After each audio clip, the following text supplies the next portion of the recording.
אם את רואה אנשים שחיים בחו"ל, מטיילים בעולם, קופצים ממדינה למדינה, ואת חושבת לעצמך, וואי, איך הם עושים את זה? אני גם רוצה. אז הסרטון הזה בשבילי. כי אולי גם את בהרבה זמן חולמת לעבור ולגור בחו"ל, בין אם זה אפילו לתקופה מסוימת, אבל את פשוט לא יודעת מאיפה להתחיל. אבל מה עם ויזה? מה עם כסף? מה עם דירה? אולי את פוחדת להיות לבד? אולי לך אפילו עם מי להתייעץ? אז אם זה נשמע לך מוכר, תישארי איתי, כי אני הייתי בדיוק שם לפני שנה וחצי, והיום אני חיה את החלום הזה בעצמי. עזבתי את פתח תקווה, עיר האורות, ועברתי לאירופה, ואני הולכת לשתף אותך בדיוק איך הגעתי לשם שלב אחרי שלב. אנחנו הולכות לדבר על העניין של כסף, אנחנו הולכות לדבר על העניין המנטלי, אנחנו הולכות לדבר על הבירוקרטיה, אנחנו הולכות לדבר על כל מה שאת צריכה לדעת. הלוואי שהיה לי את הסרטון הזה לפני שנה וחצי, אז אני באמת מדברת אלייך כמו שהייתי רוצה שידברו למאיה לפני השנה וחצי כמעט. הולך להיות מעניין, תישארי איתי. קיבלתי המון הודעות באינסטגרם אחרי שעשיתי את כל המעבר הזה מבנות שרוצות לעשות בדיוק את מה שאני עושה, וקיבלתי כל הזמן מלא שאלות, איך את עושה את זה? אבל אני ממש רוצה, אני מאוד מפחדת. כל הדברים האלה שאני הרגשתי, לכן אני כל כך מבינה את זה, והחלטתי לעשות סרטון מסודר, ובאמת לדבר לכאילו מאיה שרצתה לעשות את זה ולא ידעה איך, והנה יש לה פה סרטון שפשוט מסכם את כל הדברים. אז דבר ראשון, לפני שאנחנו קופצות לכל העניינים, אני רוצה לספר לך ולתת לך עדכון ככה על איפה אני, מה אני עושה עכשיו. עברה בדיוק שנה מאז שעזבתי את הארץ. בתקופה הזאת אני גרתי 4 חודשים בצ'כיה, אחרי זה אני גרתי באנגליה רוב הזמן שלי, ואחרי זה ככה לסיום סיומת גרתי בקופנהגן 3 שבועות, חודש, משהו כזה, ועכשיו חזרתי לארץ בתחילת יוני, בגלל שלחברה שלי הייתה חתונה, חברה מאוד טובה שלי, והחלטתי להישאר פה לחודשיים 3, כי באמת עברתי המון שינויים בתקופה הזאת, ורציתי כזה זמן לחזור ורגע להתאפס, לראות מה הצעד הבא שלי, איפה אני רוצה להמשיך. אז ממש כרגע אני נמצאת בישראל, כביכול פחדתי לחזור להתחלה לפני שהתחלתי לפני שנה, אז לא באמת רציתי לחזור, אבל עכשיו שאני פה אני יכולה להגיד, אני מאיה אחרת לגמרי, וכל הפחדים שהיו לי אז נעלמו לי לגמרי. זה מאוד קליל. אחרי שאת עושה את הדבר הזה, זה הכל נהיה כזה מאוד קליל, את כבר באמת לא מפחדת מכלום. אז זה דווקא כיף לי, בא לי רגע את השקט שלי, התגעגעתי למקום הזה, לסביבה ולמשפחה ולחברים, אז אני מתכננת להישאר פה חודשיים 3, כי יש לי כמה דברים שאני רוצה לעשות על עסק, וזה הזמן שלי כזה להתאפס לראות מה הלאה, ואחרי זה אני כבר מתכננת לנסוע לארצות הברית. אנחנו נראה אם אני אוהבת ארצות הברית, כי זה באמת פעם ראשונה שאני אהיה שם, ואני מתכננת להיות שם 3 חודשים, ואז אנחנו נתחיל עם הנקודה הראשונה, וזה הצד המנטלי. איך מתמודדים עם הפחד? וזה, מבחינתי, זה הדבר הכי קשה. באמת, עזבי אותך כל מה שאני הולכת לדבר עליו הלאה, למרות שמן הסתם זה מאוד חשוב, אבל זה הצד הכי קשה, להתגבר על הפחד הזה. פחד לעזוב את מה שמוכר, את המשפחה, את השפה, את השגרה. זה כל כך מפחיד, כי הפחד הזה משתק. ולמה זה כל כך חשוב? כי הרבה פעמים כשהפחד הזה משתק, אנחנו בסוף פשוט מוותרות על מה שאנחנו כל כך רוצות לעשות, כי אנחנו כל כך מפחדות. עכשיו, זה לא באמת אנחנו בתור נפש יודעות בדיוק מה אנחנו רוצות לעשות ומה החלום שלנו, ואנחנו פשוט מרגישות את זה. מה שמשתק זה בעצם המיינד הריאקטיבי שלנו, החייתי הזה שמנסה לשמור עלינו בטוחות, לשמור עלינו בפינה הקטנה שלנו, שאנחנו לא נגדל, שאנחנו לא נתפתח, שאנחנו לא חס וחלילה נעשה איזה שהם דברים חדשים שכביכול יכולים לסכן אותם. It's a trap. איך אומרים trap? זוהי פשוט מלכודת להשאיר אותך קטנה. עכשיו, אני בשלב הראשון הייתי בו אולי חצי שנה. קודם כל אני ידעתי כבר כשהייתי נערה שאני רוצה לגור באירופה, הייתה לי איזושהי תחושה. לפני שנה וחצי ממש אמרתי, אוקיי, זה הזמן שלי לעשות את זה, אני מרגישה כמו איזה ציפור כזאת כלואה שממש רוצה לעוף, והיא לא יכולה, קולעים אותה. עכשיו, מי קלע אותי? אני את עצמי קלעתי, לא שאף אחד אחר אמר לי, אל תיסי, שזה אנחנו נדבר עוד בנפרד, אבל בסיטואציה שלי, אני היחידה שקלעתי את עצמי. והתחושה הזאת הייתה מאוד משתקת, אני זוכרת את עצמי.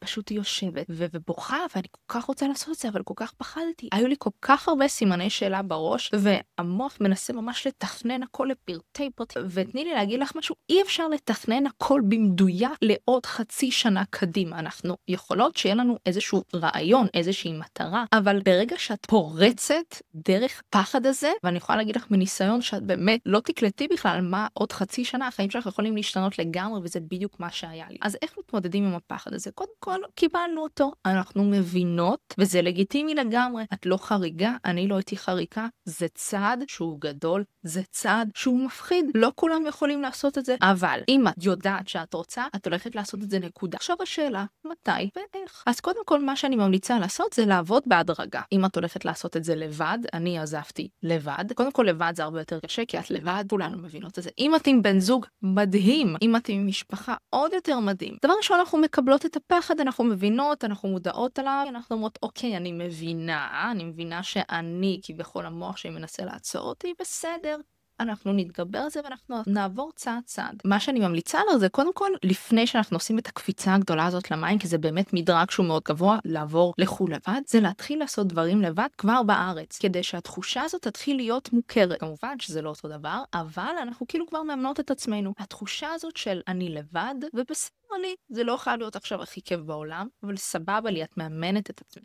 מבינה? הדבר השני זה שאנחנו הולכות לתכנן את מה שאנחנו צריכות לתכנן לחודש-חודשיים הקרובים, כדי שבאמת יהיה לנו מקום בטוח. מן הסתם אנחנו נעבור למדינה חדשה, אנחנו לא רוצות ככה לקפוץ אל הלא נודע באמת בלי כלום, זה פשוט כאוס. אנחנו צריכות שיהיה לנו את הדברים הבסיסיים. מה זה הדברים הבסיסיים? זה מקום לישון, זה שיהיה לי כסף לתקופה הזאת, וכסף בהמשך, זה שיהיה לי אולי איזשהו איש קשר, או אנשים להתייעץ איתם, שמבינים את הסיטואציה שלי. ודבר אחרון זה אוכל, אבל זה פשוט ללכת לסופר ונקנה. זהו, וזה בדיוק מה שאני עשיתי.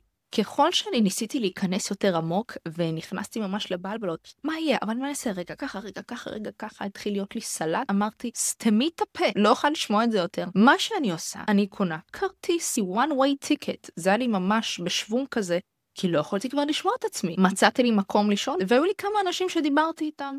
יש לי קורת גג, יש לי מה לאכול, יש לי כסף בחשבון, לתקופה הזאת, זהו. את הצעד הראשון כבר אני עשיתי. כזה אנחנו נראה. תקשיבי, זה הצעד הכי קשה, הכי קשה באמת, לעלות על המטוס, לקחת one way ticket, וללכת פשוט לישון במקום אחר. ולרגע עשיתי את הצעד הראשון, וכבר 50% מהפאניקה ירדה. בהמשך אנחנו נדבר כמובן על שאר הדברים, איך אנחנו עושות את זה. כל העניין לעומק. עכשיו אנחנו נדבר אחרי זה על בירוקרטיה וכסף וכל הדברים האלה. אנחנו אפילו רגע מדברות על הוויזות, כי את יכולה להיות בתור תיירת אפילו 3 חודשים. סליחה, לחיות 3 חודשים בחול. לבד, זה חתיכת דבר. אחרי 3 חודשים האלה, את תהיי סופר וומן, את תרגישי. עם דבר שני, קשור לצד המנטלי, זה להוציא מהסביבה שלנו, בכלל מהיקום שלנו, כל אדם שיכול לדכא את הרעיון שלנו ויכול לדכא אותנו. להוציא או לטפל בדבר הזה. מה זה אומר? זה אומר שאנשים אומרים לך, למה את צריכה לעשות את זה? די, אוי, זה ממש מפחיד. אולי ההורים שלך אומרים לך את זה, אולי החברים שלך אומרים לך את זה, אולי אנשים שאת מדברת איתם, והם פשוט אין להם את אותה השקפת עולם, או בשבילם זה מאוד מפחיד, אז הם פשוט משקפים את זה אלייך. מה זה עושה לך? מכיל אותך סרטים. אני לא יכולה להתמודד עם זה, אני מפחדת, אולי הם צודקים, אולי זה באמת שטויות. מה ההבדל בין פה לבין חול? יש הבדל, לא סתם את רוצה את זה. עכשיו העניין הזה, הוא מתייעצים עם אנשים לגבי דברים, עם אנשים שהם לא באמת יכולים לתת לנו עצה בדברים האלה, זה רק עושה רע. אם את רוצה להתייעץ עם מישהו לגבי למשל מעבר לחול, או בכללי כל דבר שאת רוצה לעשות, תתייעצי רק עם אנשים שבאמת עשו את מה שאת רוצה לעשות,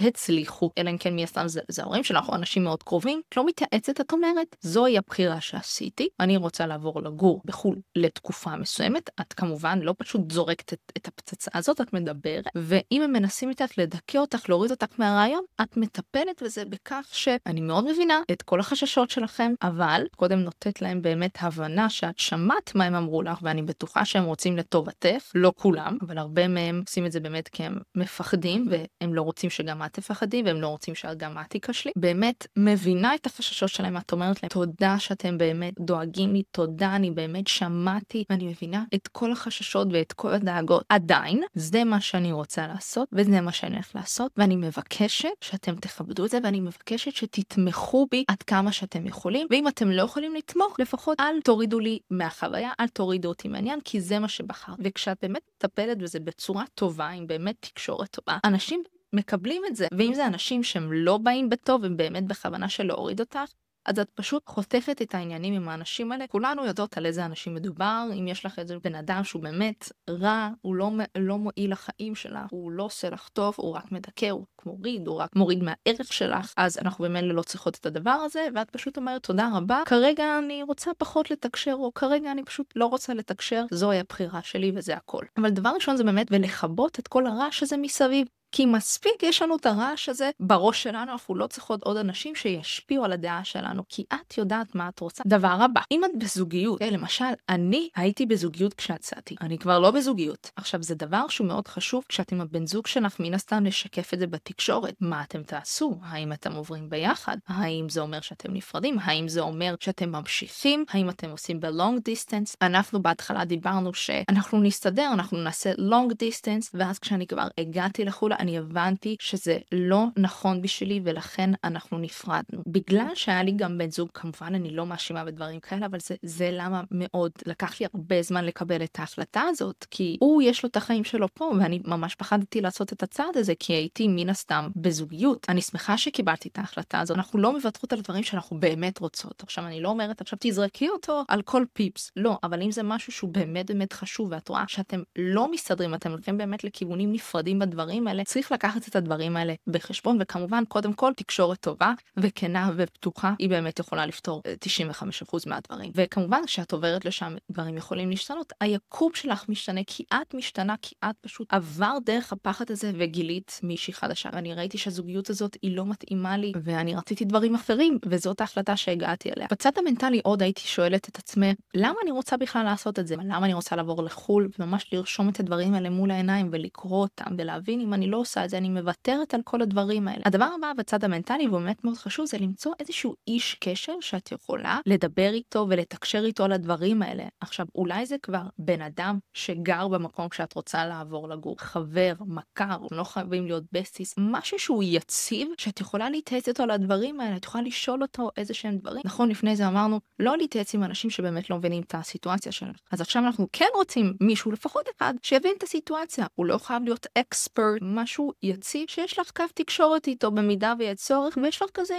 יש לי איזה מישהו ללכת אליו במידה ויש איזושהי שאלה. להיכנס לקבוצות בפייסבוק. אנחנו הישראלים פשוט אלופים כל העניין של הקבוצות פייסבוק, ואם אין לך את הבן אדם האחד הזה שאת מכירה, יש לך קבוצה שלמה בפייסבוק של אנשים. למשל, איך זה מאוד עזר לי? אני נכנסתי לקבוצה של ישראלים בצ'כיה, ישראלים בפראג, גם נכנסתי לישראלים בצ'כיה וגם לפראג, ובאמת יש שם קבוצת תמיכה של אנשים שמבינים מה את עוברת, יכולים לענות לך על שאלות, יכולים להיות אנשים יציבים, את יכולה לתקשר איתם בכל מיני נושאים, ויש את זה באמת בכל עיר ובכל מדינה. יש שם אנשים מכל מיני סוגים, מדריכי טיולים, ואנשים שהם יותר בעניין של הבירוקרטיה, בעורכי דין, וזה, יש שם באמת אנשים מהכל, ולכן באמת תקבלי תשובה על כל שאלה שיש לך. אז תיכנסי לכל הקבוצות האלה. אני רציתי לקבל את התחושה עוד לפני שעברתי, מה קורה שם, מה מומי, מה מזג האוויר, מה אנשים מדברים, קצת תחושה של הנה אני כבר שם, אני כבר מכניסה את עצמי, וזהו, בגדול הצד המנטלי הוא באמת מאוד קשה. אני זוכרת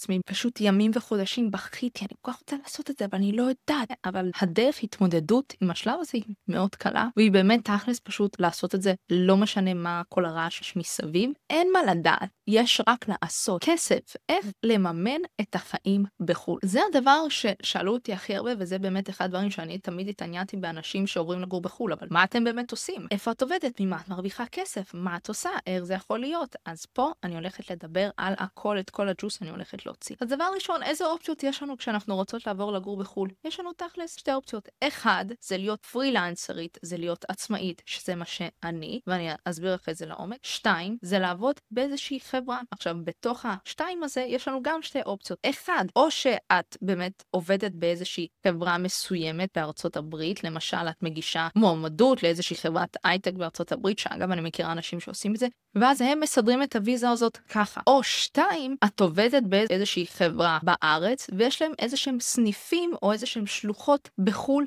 ואז הם יכולים לשים אותך שמה. או שיש לך כזאת עבודה, את עובדת למשל באיזושהי חברה, אבל תכלס העבודה שלך היא אונליין. לפני שאנחנו רגע נכנסות לעניין של העבודה, בואי נדבר רגע על העניין של תקציב. כשאנחנו עושות את הצעד הזה, חשוב שיהיה לנו איזשהו חיסכון, איזושהי קופה, בין אם אנחנו נכניס עוד כסף או לא נכניס עוד כסף, אנחנו יודעות שאם אני נוסעת עכשיו לתקופה, אני בסדר, אני לא הולכת למות, אני לא הולכת להיות במדינה זרה בלי שקל על התחת, זה לא יקרה. לבדוק מה באמת אני יכולה לאפשר לעצמי. וואלה יופי אם אני רוצה לעבור לדובאי, אבל יש לי תקציב לתאילנד. זה למה גם אני אמרתי, אוקיי, אני רוצה לעבור לצ'כיה, למרות שאולי ממש רציתי על ההתחלה לנסוע ללונדון, אבל לונדון מאוד יקרה. אז צריך לראות את הבנפיטס של כל מדינה, ובאמת מה אנחנו יכולות לאפשר. מצד שני גם הרמת איכות חיים טובה. זה למה אני מאוד אוהבת את צ'כיה, באמת מדינות במערב אירופה, זה מדינות שא' אין שם מהגרים, הם מגיעים ללונדון, למדינות יותר יקרות, ב' הם מאוד יפות, 3 הם לא יקרות. ובדיוק כשדיברתי עם היועצת העסקית שלי ואמרתי לה, אני כבר רוצה כל כך לטוס, אני לא עומדת בזה, אמרת לי, אוקיי, בואי נעשה רגע תקציב. כמה אנחנו יכולות להוציא על דירה? כך, אוקיי. כמה אנחנו יכולות להוציא על, נגיד, אוכל ככה וככה? הנה תראי, זה הסכום. הסכום הזה את יכולה ל3, 4, 5 חודשים. וואלה, אני יכולה. יופי, כבר סגר לנו פינה בראש. אנחנו כבר לא כל כך מפחדות. דבר שני, אוקיי, בואי נכניס כסף. מה שאני עושה ומה שאני עשיתי, זה ככה אני מרוויחה כסף. אני בלוגרית, אני יוצרת תוכן, זה מה שאני עושה שנתיים, 3 האחרונות, פול טיים, וזה באמת מה שאפשר לי להרוויח כסף ולעבוד מכל מקום בעולם. זה משהו שאני מאוד אוהבת לעשות, אני עושה אותו כבר שנים. זה למה אני כל כך אוהבת את העבודה הזאת, כי יצירת תוכן זה משהו שאת באמת יכולה לקחת כל תחום בחיים שלך, ואת יכולה להרוויח ממנו כסף. כמובן שזאת השקעה, אבל אם את אוהבת את זה, לכי ותעשי את זה, כי זה באמת פתח לי כל כך הרבה אופציות, כל כך הרבה אפשרויות. זה מדהים שיש לך פלטפורמה, היא לא חייבת עכשיו להיות עם 1,000,000 עוקבים, כן? גם לי אין כל כך הרבה עוקבים, כאילו אני לא איזה סלב, כן? אבל זה מביא לי אפשרויות, בין אם זה להרוויח כסף, או בין אם זה פשוט לעשות שיתופי פעולה, ולחסוך את הכסף. עשיתי מלא שיתופי פעולה עם מקומות שהלכתי להם, ומקומות שישנתי, ומדריכי טיולים, ועשיתי סיור אוכל, וכל זה עשיתי בשיתוף פעולה, לא שילמתי שקל, אבל צברתי את החוויות האלה, ועוד אפילו הרווחתי תוכן ממש כיפי. זה למה אני אומרת, כשיש לך תוכן, יש לך עמוד ברשתות החברתיות, זה נכס, זה נכס לכל דבר, את יכולה לעשות איתו מה שאת רוצה, ואם את רוצה באמת ללמוד איך להיות בלוגרית, איך להיות יוצרת תוכן, על מה ליצור, מה הנישה שלך, איך לדבר, איך לפנות לקהל שלך, איזה סרטונים ליצור, כל הדברים האלה, איך את בכלל עובדת עם מותגים, אז יש לי 2 קורסים דיגיטליים. הראשון זה Social Life, שאני מדברת על איך להיות בלוגרית, יוצרת תוכן, כל מה שאת צריכה לדעת על איך תכלס להקים את העמודים שלך ברשתות החברתיות ולבסס את עצמך ברשת, לבנות קהילה ולהיות אוטוריטה, יש בקורס הזה. והקורס השני זה שת"פ מוצלח, שם אני כבר מדברת, אם כבר יש לך את הקהילה הזאת, וזה יכולה להיות קהילה של כמה אלפי עוקבים, אבל באמת עם סרטונים טובים, ויש לך אחלה צביעות, ואת זה אני מלמדת בקורס הראשון, My Social Life. בקורס השני, שת"פ מוצלח, אני מלמדת אותך, אוקיי, יש לנו כבר עוקבים, יש לנו כבר איזה קהילה, איך אני מתחילה להרוויח כסף, איך אני מתחילה לעבוד עם מותגים, לעשות שיתופי פעולה, בין אם זה עם בארטר, כדי להעלות את רמת איכות החיים שלי ולא להוציא כסף, או בין אם זה בתשלום, כדי תכלס להרוויח כסף ולממן את עצמי. אז בגלל שגם הכנתי את הסרטון הזה, יש הטבה מיוחדת לכל מי ששומעת את הפודקאסט הזה, למטה בדף המידע, או איפה שיש פה ללחוץ לינקים, באמת שזה קורסים מדהימים, מדהימים, שלמדו אותך כל מה שאת צריכה לדעת. ואגב, אני הולכת להוסיף גם 2 שיעורים חדשים ל-Social Life ולשת"פ מוצלח. אני מוסיפה לך דברים חדשים בקורס הזה, ואת משלמת רק פעם אחת. ואם את קונה את 2 הקורסים, יש לך עוד יותר הנחה, אז אני שמה לך את כל הפרטים למטה. זה באמת הכרטיס כניסה שלך לעולם הזה. עוד משהו שאני רוצה להגיד, זה מי שקונה את הקורסים האלה, יש לה גישה חופשית להתייעץ ולדבר איתי. לפני גם כמה זמן עשיתי זום שאלות תשובות לרוכשות של הקורס, ואפשר גם להתייעץ איתי בפרטי על הדברים האלה, אז זה באמת פרייסלס. אגב, הקורסים שלי מתאימים לכל נושא, לכל נישה שאת רוצה לדבר עליה, בין אם זה אופנה, אוכל, ספורט, ביוטי, התפתחות אישית, טיולים. אז אל תפספסי את ההטבה הזאת, זה יהיה רק ל48 שעות, וכל הפרטים הם למטה. אם יש לך כל שאלה, את מוזמנת לכתוב לי בפרטי, וכמובן שאני אענה עליה בכיף. אני פשוט יודעת שכל כך הרבה בנות רוצות לעשות את זה, מה שאני עושה עכשיו, ואני הכי מבינה בעולם, כי אני הייתי שם לפני כמה שנים, ורציתי גם להיות, והנה עכשיו אני פה. את יכולה להיות פרילנסרית, כמו שאני פרילנסרית ביצירת תוכן ובלוגרית, יכולה להיות פרילנסרית בכל מיני דברים. את יכולה להיות מנהלת סושיאל, את יכולה להיות עורכת וידאו, משהו שאת יודעת לעשות, יש לך איזושהי מומחיות, ואת יכולה לעשות את זה דרך המחשב, מדהים. את יכולה לעשות גישות דרך המחשב, אפשר לעשות עכשיו הכל דרך המחשב. שאת יכולה זה לבנות את הקהילה שלה אוקיי? ודרך זה את אחרי זה מוכרת קורסים, את מוכרת סדנאות, את מוכרת ליווי אישי, את מוכרת המון דברים. כל עוד יש לך קהילה שאנשים שאוהבים אותך, מקשיבים לך, את נותנת אחלה תוכן עם ערך, אז את יכולה לעשות מה שאת רוצה, את מבינה? כל לשיקולך לאיזה כיוון את רוצה ללכת. את כאילו בלוגרית שעובדת יותר עם מותגים, או שיש לך גם מוצרים שלך, או שגם וגם, אני גם עובדת עם מותגים ויש לי גם את הקורסים האלה שאני עושה, כי אני גם מאוד אוהבת ללמד את מה שאני עושה. להיות פרילנסרית, בין אם זה אפילו לא פול טיים ג'וב, זה פשוט נכס, כי את יכולה לבנות את זה שיהיה לך פול טיים ג'וב. אני לא התחלתי מזה שיאללה קיבלתי ערימות של כסף, מה אני מזומן. אני התחלתי ממשהו, אבל בניתי את זה למקום שאוקיי, עכשיו אני אשכרה יכולה רק להסתמך על זה ולטוס בעולם. בין אם את עורכת וידאו, קופירייטרית. יש המון דברים. השאלה באמת מה את יכולה לעשות. את יכולה לעשות תוכן UGC, שזה סרטונים שאת מייצרת למותגים והם משתמשים אחרי זה בפלטפורמות שלך. או שאת באמת יכולה לעשות קורות חיים ולשלוח למקומות עבודה רלוונטיים במשרדים בחול. יש לך אנגלית טובה או יש לך עוד איזושהי שפה, שזה כמובן תמיד עוד יתרון. פשוט לשלוח את זה למשרדים, לשלוח כמויות עד שמישהו יגיד לך כן, כמובן באמת למקומות עבודה שאת רוצה לעבוד בהם, ואז את מסודרת. את גם כבר קיבלת ויזה, את גם כבר מקבלת כסף, וכבר את לא צריכה אפילו לחשוב על הדברים האלה. זהו. איפה שאת עובדת עכשיו, תבדקי, האם יש איזושהי אופציה באמת שישלחו אותי לחול או לעבוד באיזשהו משרד בחול? אני כן מכירה אנשים שאיכשהו עשו את זה או דיברו על זה. אני באמת לא יכולה לתת לך המון עצות בדברים האלה, כי אני בעצמי לא מכירה את הדברים האלה, ולכן הכי טוב באמת לשאול בקבוצות. זה למה הקבוצות האלה זה באמת נכס, כי יש שם אנשים מכל מיני סוגים שעשו כל מיני ויזות שונות, דרך עבודה, דרך זה, והם יכולים לתת המון פרספקטיבות. ואגב, את יכולה לעבוד במשרה חלקית באיזשהו משרד, ותוך כדי לבנות את הפרילנסרית שלך, את העסק האישי שלך, את הסושיאל מדיה. אני תמיד אומרת, ברגע שיש לך קהילה, בין אם זה באימייליסט, בין אם זה ביוטיוב, פודקאסט, לא משנה מה, וזה ממש נכס, כמו שיש לך נכסים בקריפטו, יש לך מניות, זה חתיכת מניה. ודבר הבא, אם ההורים שלך יכולים לעזור לך באיזושהי דרך או צורה, מבחינה פיננסית, אז תעזרי בזה, הכל בסדר. לא צריך להיות עם אגו ולהגיד, אני לא צריכה אף אחד.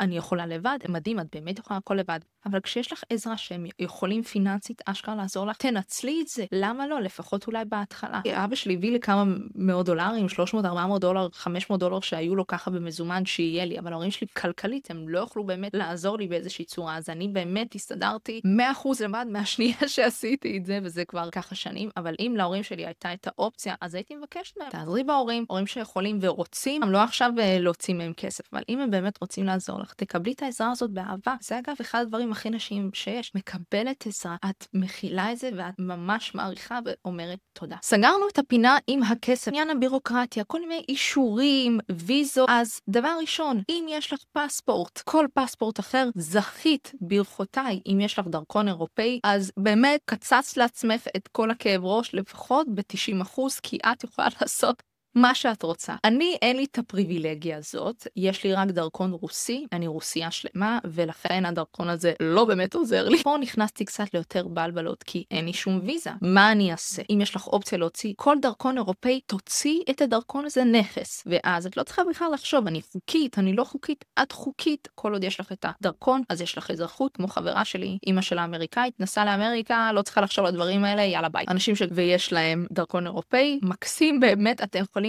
לחיות בכל מדינה באיחוד האירופאי בלי בעיה, כמה שאתם רוצים, זה פשוט מדהים. הלוואי עליי, אנחנו בדרך לשם למצוא בעל עם אזרחות אירופאית. זה התכנון כמובן. אם את כמוני ואין לך דרכון אירופאי ואין לך עוד דרכון שבאמת יכול לעזור לך, דבר ראשון, אני עשיתי לי רשימה, קודם כל, לאן אני רוצה בכלל לעבור? מה האופציות שלי בתור אחת שאין לה איזשהו דרכון? אני מאוד רציתי אירופה, אז התחלתי לברר על כל העניין הזה של הוויזות ואישורים, האופציות שהיו לי, ויש המון סוגים, בין אם זה ויזת סטודנט, אבל אז את באמת צריכה ללמוד תואר, ואני לא רציתי לעשות את זה, אבל זאת באמת אופציה. יש לי חברה שבאה לה לומד רפואה בצ'כיה, והם גרים שם כבר 3-4 שנים, בלי שום בעיה. ויזות עבודה, אם את מתקבלת לאיזשהו משרד שמה, בחול, במקום שאת רוצה לעבור עליו, אז הם אמורים להביא לך את הוויזה הזאת. זה הדברים ככה הכללי. הכי טוב זה באמת פשוט לעשות חיפוש, וכתוב הכל באינטרנט, מה האופציות לוויזות לאנשים בלי דרכון אירופאי, ואיזה ויזות אפשר לעשות. יש המון סוגים שונים של ויזות, באמת הכל תלוי במדינה שאת נכנסת אליה, ואם יש לך עוד איזשהו דרכון או לא. מה אני יכולה להגיד לך בתור אחת שאין לה דרכון? אני בתור תיירת יכולה להיות באיחוד האירופאי 3 חודשים. סבבה, לקחתי את זה. אני אמרתי, המדינה שאני רוצה לעבור אליה, זה קודם כל צ'כיה. א', זה היה עוד אחרי המלחמה, וצ'כיה היא באמת מאוד ידידותית לישראלי. 2, זה מדינה שהיא מאוד יפה, הייתי שם בתור תיירת כמה פעמים, ואני באמת חושבת שזאת אחת הערים הכי יפות. דבר שהיא לא יקרה, זה לא לונדון, זה לא קופנהגן. נכנסתי לקבוצות פייסבוק ושאלתי את האנשים, חברים, מה האופציות שלי לוויזה? אני רוצה להיות פה, ואני רוצה אפילו לגור יותר, מה האופציות שלי? וזה למה אני אוהבת את הקבוצות האלה, ואני אומרת לך, תיכנסי לכל קבוצה אפשרית למדינות שאת רוצה לעבור לגור עליהן, ותשאלי את השאלות האלה, פלוס תעשי חיפוש באינטרנט. אנשים אמרו לי שיש איזשהו הסכם, וזה גם משהו שאני מצאתי באינטרנט, יש הסכם בין צ'כיה לישראל, שקודם כל יש ויזה שנקראת ויזת Working Holiday Visa, שזה ויזה שאת יכולה שנה להשתמש בה, אם את עד גיל 30, שאת יכולה פשוט לעבור לצ'כיה לשנה, וליהנות מצ'כיה, זה איזשהו הסכם כזה תרבותי. ויזה מגניבה, ואני חושבת שיש את הוויזה הזאת לעוד כמה מדינות. הדבר השני שאני גם מסתכלתי, זה ויזת נווד דיגיטלי, שזה גם ויזה שיש אותה להמון מדינות, צריך פשוט לעשות חיפוש, לא לכולם, לפעמים לישראל ספציפית לא נותנים, ולכן אני אומרת, זה מאוד תלוי במדינה שאת רוצה לעבור אליה. ואז מה אמרו לי גם בצ'כיה? שיש ישראלים שגרים שם כבר שנה. כל מה שצריך לעשות זה להיות 3 חודשים בצ'כיה, לצאת לאיזה יום-יומיים מאזור שנגן, שנגן נראה לי קוראים לזה, שזה לכמה מדינות שהן לא באיחוד האירופאי, שזה אלבניה, אנגליה, מונטנגרו, סרביה, אם אני לא טועה, לחזור לצ'כיה. וככה את יכולה לעשות כל 3 חודשים, לצאת, לחזור, לצאת, לחזור. יש לי שם מישהי שאני מכירה שעושה את זה כבר 1.5 שנה.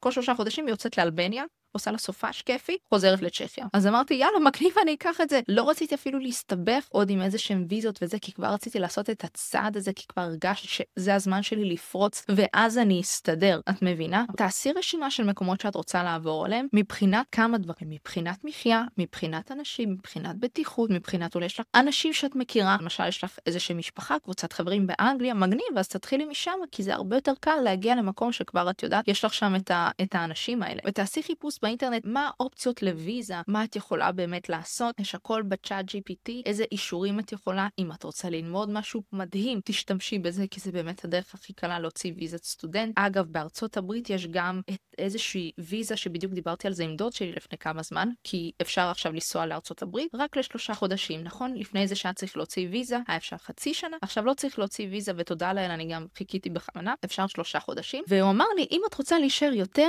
את צריכה להירשם לאיזשהו קורס אנגלית, אני לא זוכרת בדיוק איך קוראים לו, אבל אני אשאיר למטה את הפרטים, וככה את יכולה להישאר שם לעוד איזה שנה. הוא אומר לי, את ממש תאהבי את ארצות הברית, תעשי את זה, וראיתי שמלא אנשים באמת עושים את זה, וככה הם מקבלים ויזה, כי זה ממש כאילו לימודים לכל דבר, אבל זה לימודים כלליים, זה לא עכשיו תואר, זה לימוד שפה, וכבר יש לי שפה טובה מן הסתם של האנגלית, וזה נותן לך ויזה, מדהים. אגב, הייתה לי פעם עורכת וידאו שעזבה לארצות הברית, זה גם אחד הדברים שהיא עשתה. היא קודם כל עברה לשם ל3 חודשים או 0.5 שנה, כי נראה לי כן לה היה ויזה, ואז היא עשתה את הקורס אנגלית הזה, והיא קיבלה באמת ויזה חוקית, ואז דבר הבא, היא נרשמה ללימודים, לאיזה שהם לימודי אופנה. מגניב, היא סדרה לה שם פינה. ואז אם את מוצאת בכלל עבודה במקום, במדינה, הם מסדרים לך את הוויזה, זה מאוד פשוט. להיכנס לקבוצות בפייסבוק ולשאול אנשים. יש שם אנשים שמתעסקים בכל העניין המשפטיים ויכולים באמת לעזור לך. את יכולה גם לקחת מישהו שיעזור לך בדבר הזה, זאת אומרת ממש לשלם כסף לאנשים האלה. רציתי שיעזרו לי להוציא ויזת נווד דיגיטלי לפני שבאמת ידעתי שיש את האופציה הזאת. אז אמרתי, אין לי כוח, אני פשוט נוסעת, וזה באמת הדבר הכי טוב שעשיתי. אחרי 3 חודשים האלה, אני הייתי צריכה לצאת מצ'כיה, כמו שאמרתי לך, לאחת מהמדינות, והחלטתי לנסוע לאנגליה. היו לי שם אנשים שאני מכירה, ומה שטוב באנגליה, וזה למה אני כבר גרה שנה בחול, ותכלס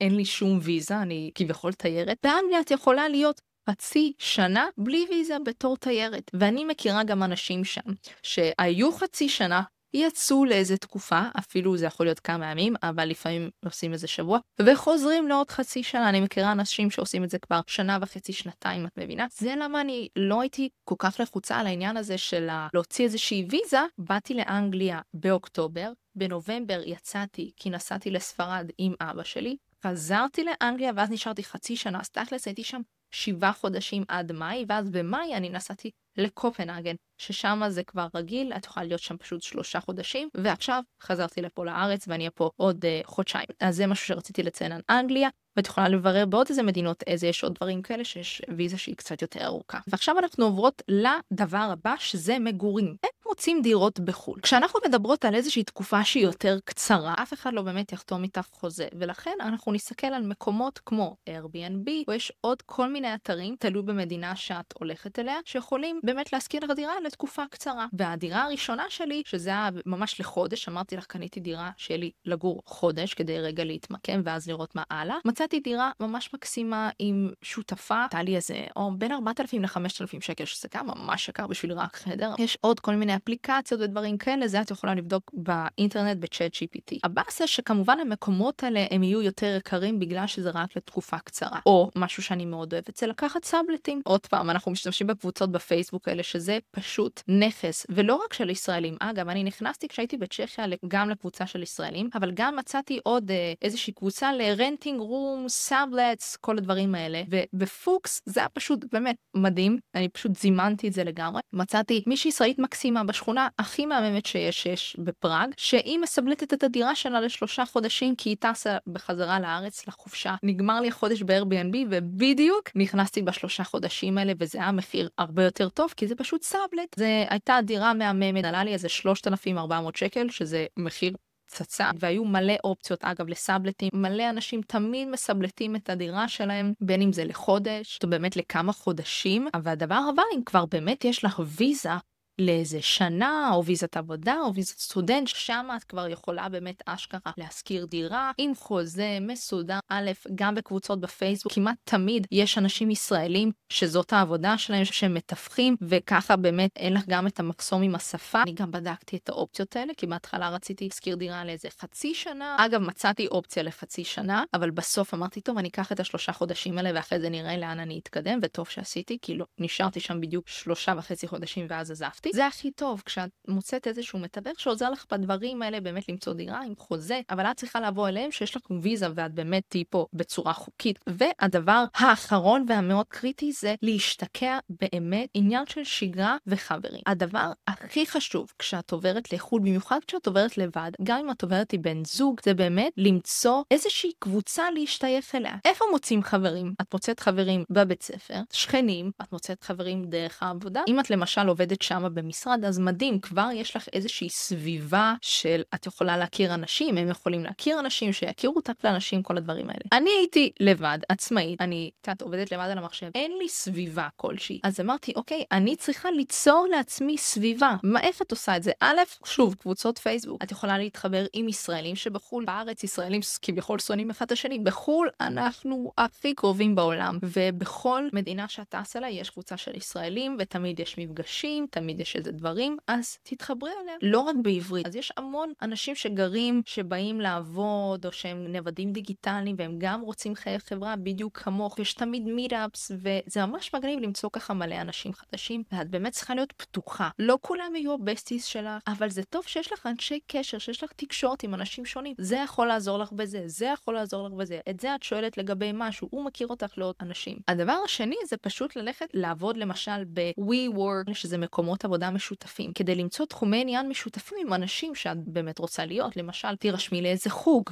אני נרשמתי לחוג טניס, ושם הכרתי אנשים. חללי עבודה משותפים, להירשם לחוגים, בחדר כושר הכרתי מלא אנשים אגב. באמת ללכת למקומות שאת הולכת עליהם שוב ושוב ושוב. את בהתחלה רק רואה את האנשים, פעם הבאה את עושה לו מה קורה, פעם הבאה אתם כבר מתחילים לדבר, פעם רביעית אתם כבר יושבים לקפה. ככה זה מתפתח, להיות פתוחה, להיות תקשורתית, לא להיות תקועה בטלפון כל הזמן. אני כשישבתי בבית קפה, ישבה לידי מישהי, התחלנו לדבר, החלפנו מספרים, החלפנו אינסטגרם, הייתה מקסימה צ'כית, בזה דיברנו, אבל באמת הדרך הכי פשוטה זה פשוט ללכת למקומות שאת מתעניינת בהם, ולחזור עליהם שוב ושוב ושוב, כי ברגע שאת כבר רואה את האנשים עוד פעם ועוד פעם, מתחיל להיווצר איזשהו חיבור, וכמובן אם יש לך אנשים שאת כבר מכירה שם, בין אם זה אפילו מכרים, תשבי איתם לקפה. את יכולה להירשם לאיזה שהם לימודים, או איזשהו קורס, שיכול להתמשך על כמה שבועות, כמה חודשים. מה שאני עשיתי גם בגלל שיש לי פלטפורמה, אז כתבתי, בנות, אני עכשיו בפראג, אני גרה פה, מי גרה פה ורוצה לשבת איתי לקפה, ונפגשתי עם מלא אנשים לקפה ככה, לפגשתי את העוקבות שלי בחול על קפה. אין יותר מגניב מזה. עכשיו, למה אני בסוף נשארתי באנגליה כל כך הרבה זמן? א', כי באמת יש לי שם את החצי שנה, אבל ב', כי באמת מצאתי לי קבוצה יציבה של אנשים שאני מאוד מאוד אוהבת,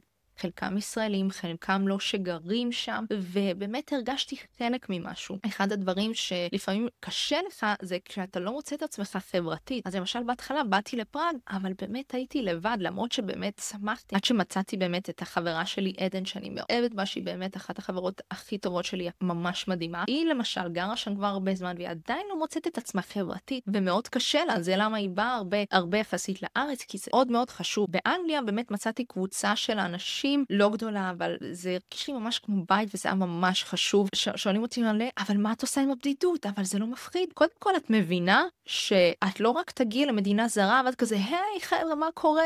You wanna be my bestie? זה ייקח זמן, וזה בסדר. יהיו ימים שאת תרגישי קצת בודדה. ברור, אבל זה בסדר, כי לפני זה את זוכרת, אנחנו תרגלנו את הדבר הזה של להיות לבד, לצאת לבד, להרגיש בנוח להיות לבד. אני מאוד אוהבת את הלבד שלי, ולכן לא פחדתי מזה. האם ממש כיף לי שמצאתי חברים? ברור, אבל לא נכנסתי לדיכאון מהדבר הזה, כי א', אני אוהבת להיות מן הסתם עם עצמי, אני נהנית. דבר שני, אני יודעת שזה לוקח זמן, לא ככה תוך שנייה מוצאים חברים. למזלי, אני יחסית מהר באמת מצאתי אנשים טובים. וגם אם זה לא הבסטיס שלך, את יכולה שיהיו לך חברים לחוג, ויש לכם ערכים משותפים למשהו אחד. באמת תהי פתוחה ותקשורתית ותזמי, זה מאוד חשוב לא להיות כזה טוב שידברו איתי. לא, מותק, אנחנו עכשיו במצב שאנחנו צריכים, גם אנחנו לנקוט בפעולה, אנחנו כמובן לא אובססט, ואנחנו לא עושות את זה בצורה מוגזמת, בכל זאת אנחנו גם נשים.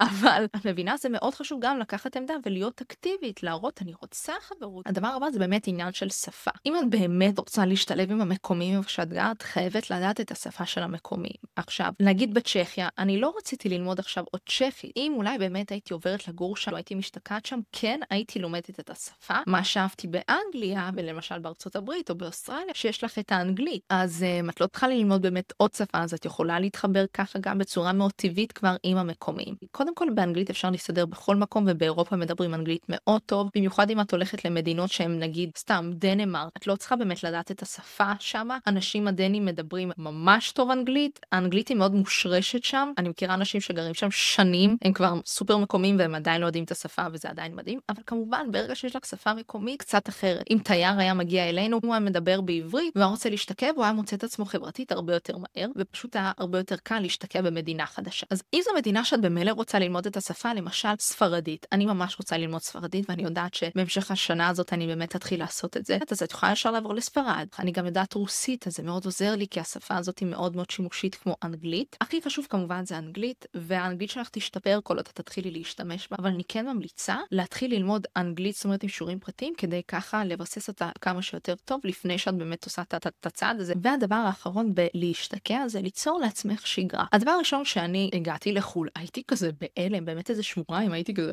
לא הבנתי מה מומי. אמרת את כל החיים שלך ואת כזה, אוקיי, ועכשיו מה? והדבר הכי נכון זה פשוט לבנות לעצמך שגרה. אוקיי, איפה אני אתאמן? אוקיי, איפה אני אעבוד? אני לא אשב בבית כל היום, אני אטייל, אני ארשם לחוגים, אני אפגש עם זה. את מבינה? ממש ליצור לעצמך שגרה קבועה, כמו שהיית עושה בארץ, רק שפה את עכשיו באירופה, אבל עדיין לבנות לעצמך שגרה קבועה כדי שתכניס אותך כזה ללופ ותוציא אותך מההלם, כי יהיה לך הלם. אבל זה בסדר, זה יהיה לך רק הלם ראשוני, כי אחרי זה נגיד אני עברתי מצ'כיה לאנגליה, מאנגליה לדנמרק וזה, זה כבר נהיה כל כך קל. אמרתי לך, הצעד הראשון הוא הצעד הכי קשה, אחרי זה כבר לא מפחיד בכלל. עכשיו את אומרת לי, מאיה, בוא ניסע לגואטמלה, יאללה בוא ניסע לגואטמלה, אין לי את הפחד הזה, אני כך לא מפחדת, זה נהיה לי כבר כל כך טבעי של לקחת את עצמי, ללכת למדינה זרה, להתמצאות במדינה הזאת, למצוא את עצמי, למצוא אנשים, זה כל כך מפתח אותך, שכבר אין לך את הפחד הזה בכלל, זה נהיה כל כך קל, וזה כל כך כיף, זה משחרר, ואת אומרת, אני לא מאמינה שעצרתי את עצמי בגלל משהו שהוא בתכלס כל כך פשוט. עכשיו אני מרגישה כזאת כלילה, את מבינה? אז זה היה הסרטון שלי, זה באמת מבחינתי, כל מה שאת צריכה לדעת כדי באמת לעשות את הצעד הזה. אם את חולמת לצאת, לטרוף את העולם, בין אם זה רק לתקופה של שנה, אני כל כך ממליצה לכל אחת לעשות את זה. כמובן לא כל אחת רוצה את זה, אבל מי שרוצה, תעשי זה. את לא מבינה איזה דברים יפגשו אותך בדרך. ניסיתי לתכנן את הכל שיהיה מושלם, ואז לא היה לי מושג שאני אגיע בכלל לאנגליה, לא היה לי מושג שאני בכלל אהיה בדנמרק, שאני אהיה בספרד, שאני אפגוש כל כך הרבה אנשים. אנשים, שאני אלמד את הדברים שהתחלתי ללמוד, שאני אשתנה בצורה שהשתנתי. לא היה לי מושג. כל זה התחיל כי החלטתי לעשות את הצעד הזה שכל כך פחדתי. והכרתי מלא אנשים, ונהיה לי נטוורקינג מטורף, ומלא רעיונות, היצירתיות שלי התפתחה, ונהייתי ממש אמיצה. כל זה מהדבר הזה. זה לא יהיה מושלם, ולהפך זה יהיה עוד יותר מגניב. כך מפתח אותך בתור בן אדם ובתור אישה, אני לא יכולה להסביר לך אפילו כמה. אז אם יש לך את זה, אל תעשי ותעשי את זה, ותדעי באמת שאת לא לבד. כל מה שהרגשת אני הרגשתי, אז בדיוק אותו דבר. אם אני עשיתי את זה, גם את יכולה לעשות את זה, ואם יש לך כל שאלה, את מוזמנת גם לרשום לי בתגובות, את יכולה לכתוב לי באינסטגרם, ואל תשכחי על ההטבה המיוחדת שיש לך על הקורסים שלי, סושיאליי ושת"פ מוצלח. כל הפרטים על ההטבה נמצאים שם למטה. אם את רוצה להתייעץ איתי על משהו, בין אם זה על הקורסים, או בין אם זה על כל מה שדיברנו פה, את מוזמנת לכתוב לי בפרטי, או פה בתגובות, ואני הכי אשמח לענות לך בעולם. וזהו, תתחילי לעבוד על הדברים האלה כבר ממחר. את יכולה לעשות את זה, וזהו, אנחנו ניפגש בפרק הבא. אם את רואה אנשים שחיים בחול, מטיילים בעולם, קופצים ממדינה למדינה, ואת חושבת לעצמך, וואי, איך הם עושים את זה? אני גם רוצה. אז הסרטון הזה בשבילך. אולי גם את כבר הרבה זמן חולמת לגור בחול, או לצאת לטיול.